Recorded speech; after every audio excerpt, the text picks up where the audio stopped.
Okay, guys, I'm gonna show you what's called the thumbnail techniques if you guys never did it before. So basically what a thumbnail is, it's the small version of what your final drawing, painting, or whatever it might be will be. So it's a small sketch that you do usually for yourself to kind of figure out things, to kind of get your ideas on paper before you go full size.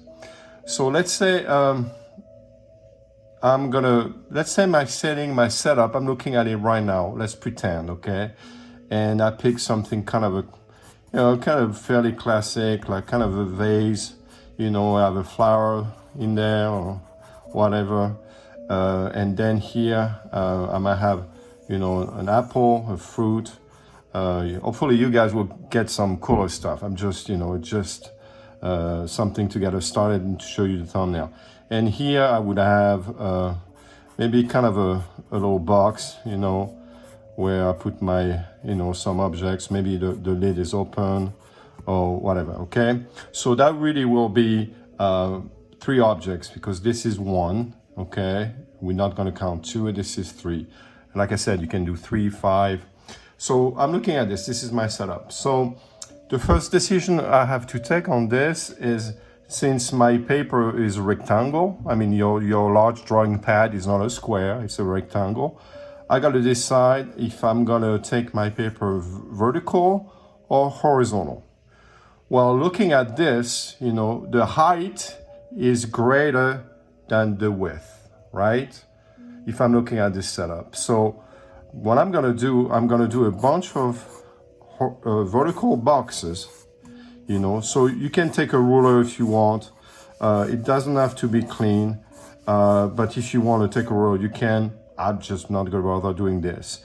So I'm gonna take my composition vertical. Why?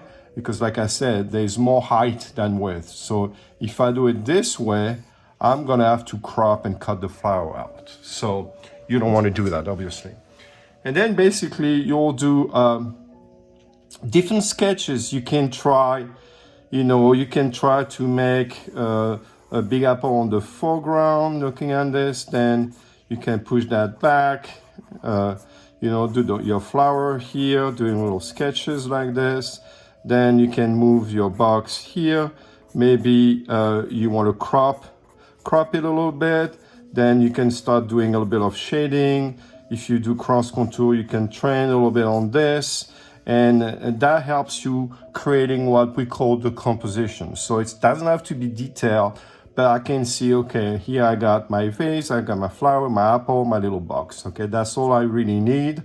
And then I want to see the proportion between the background, which usually kind of boring unless you have cast shadows and things like that, and the subject matter itself.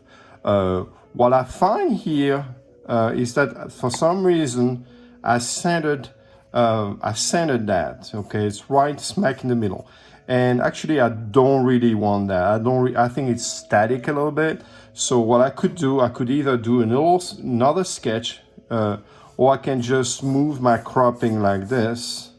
You can do that. I mean, again, these are little sketches for yourself, and I'm gonna push that right here. Okay, so now instead of being smack in the center, of course I can move my box. I mean, as long as it's not the final, you can do everything you want. Again, those little sketches are for you to figure things out.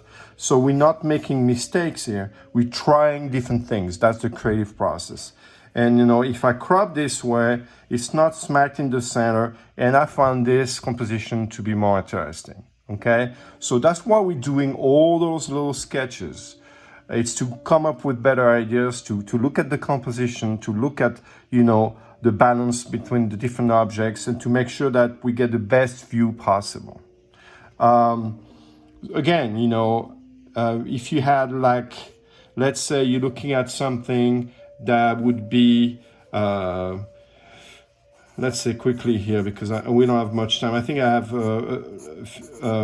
15 minutes. Let's say I have a little character, a little toy here from my childhood, a little figure. And then I have an apple again. And then I have something smaller, a little box where, you know, I keep my knick-knack or my little things in there. Okay, I have a little box. So this is the three objects I'm gonna try to put together in a composition. So if you look at this, these guys, they're about the same height. This one, you know, if I close the lid, would be smaller. That would be the smallest, then the second smallest, and then the largest one.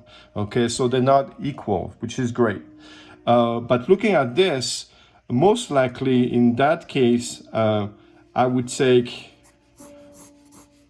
two options. I could, you know, crop like this, put the little toy right here, try to avoid, you know, being smack in the center like we did last time. Okay, you learn from the things you do. Then you can have an apple here, and then you can put your little box right there. Okay, something like this. So you can try that. The relationship between the positive space being this, you know, the objects themselves, and the background is pretty good. So I'm satisfied with that. And then, you know, I could go, this was vertical, okay? And then I can try to do another one and see, you know, maybe I can, you know, I can be creative. Maybe this little guy is sideways, you know, and this little action figure, whatever toy, is sideways and is held by the apple right here, okay? And then maybe I have the box right there, okay? So I created a new composition. You know, it's a different style, different view, and this would be horizontal instead of being vertical. So again, this is the creative process. And then when you're happy with one of your sketches, you know, in the field, we just go like this, okay, and that's what we're going for, okay? So I hope this helps. Remember to send me your sketches before approval. I can help you, so send me pics, you know, through email, and that would be great. Also, one photo of the reference you're working from, okay? See you soon, or at least talk to you soon.